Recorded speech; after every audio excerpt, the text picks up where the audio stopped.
我论金侃天侃地，大家好，我是格龙。今天我们继续聚焦国家解剖这个系列。为什么英国这个国家能够屹立世界强国之林500年不倒？上一期我给大家重点介绍了威斯敏斯特教堂，也就是英国的皇家御用教堂，讲了在这个教堂里面和国王达尔文和牛顿一同安息，讲了这个国家给予无名士兵的政治家、哲学家、文学家崇高荣耀与尊享。但是这些并不足以保证这个国家500年不倒。我们把这栋建筑叫做威斯敏斯特宫，也称之为英国议会大厦。哥特式建筑里面是英国上议院和下议院在这儿办公的地方，它背后就是威斯敏斯特大教堂，是英国的皇家御用教堂，代表着皇权。这两者在这儿并肩伫立了900多年，相爱相杀，相生相克。在人类近现代史上，英国是第一个尝试将权力关进笼子，并在上千年的时间里在这件事情上面最锲而不舍、精益求精的国家。英国人第一次去驯服权力是在1215年，1215年的6月份，金雀花王朝的国王约翰王在贵族、教师、骑士和市民的联合武力压力下面被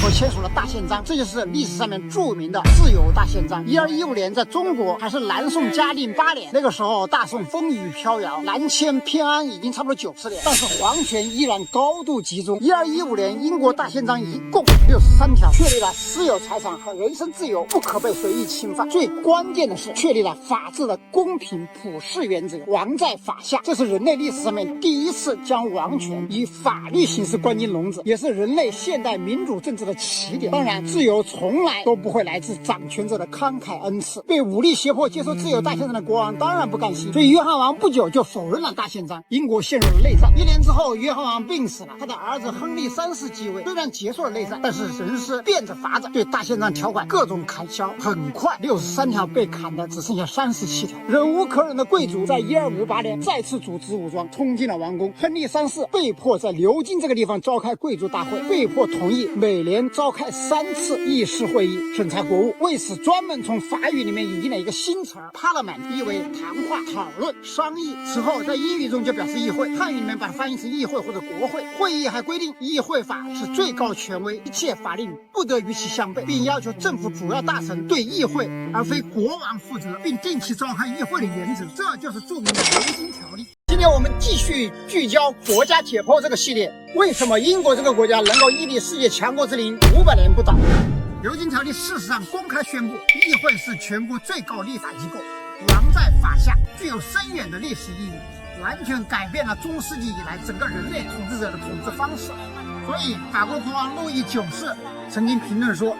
如果按这个样子去统治国家，他宁愿去扶犁耕地。亨利3世和他爹约翰王一样，当然也不甘心权力丧失，于是在4年之后，他觉得时机成熟了，再次发动内战，并悍然取消了牛津条例。但这一次内战王军惨败，亨利也被以西蒙为代表的议会军俘虏。但2年后，亨利的儿子爱德华从关押的地方逃走了，组织军队卷土重来。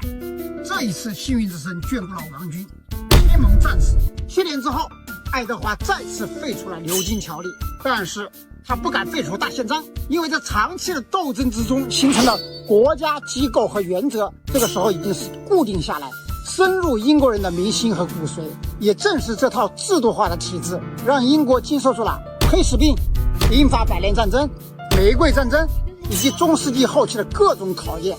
并让英国从一个边陲岛国逐步成为欧洲乃至全球最强大的国家。当然，权力永远不会驯服，在王权和议会之间，后来陆续还有很多摩擦和战斗。最著名的就是我们熟知的1644年国王军和议会军的马斯顿荒原之战，以克伦威尔为首的议会军获胜。这次议会一不做二不休，直接把他们的国王查理一世送上了断头台。法国人玩得这么嗨，这么彻底，把他们的国王路易16送上断头台，已经是在差不多150年以后了。而我们的1644年还只是满清入关建立大清王朝的时候。从那以后，爱新觉罗家族在长达276年的时间里，以高度集中的王权和最严苛的禁锢，把一个民族带向了奴役的深渊。以致亚当·斯密在1776年出版的《国富论》的时候，非常刻薄地评价说，这个表面看似强大的东方帝国，其实已经停止发展了上千年，早已经羸弱不堪。自由从来都不是没有代价的。把查理一世推上断头台的克伦威尔，1658年去世之后，也葬在了后面的这座威斯敏斯特教堂里面。但是1660年，他的儿子查理2世复辟，拆毁了他的坟墓，并且鞭尸。还不够解气，直接把克伦威尔的头颅砍下来，挂在了修道院顶上。但这些都只是折腾，根本挡不住英国民众以及深入内心和血液的对自由和法治的追随。到今天，英国王室已经只是一个象征性存在的图腾，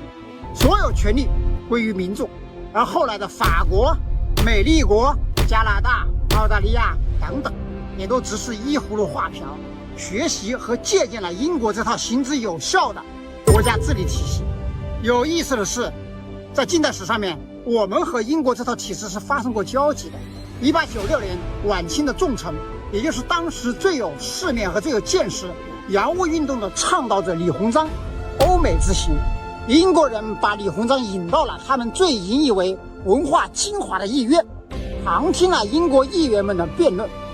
李鸿章呢，觉得那简直是一窝蜂式的吵架，评价为4个字：无甚可观。这次参观短短15年之后，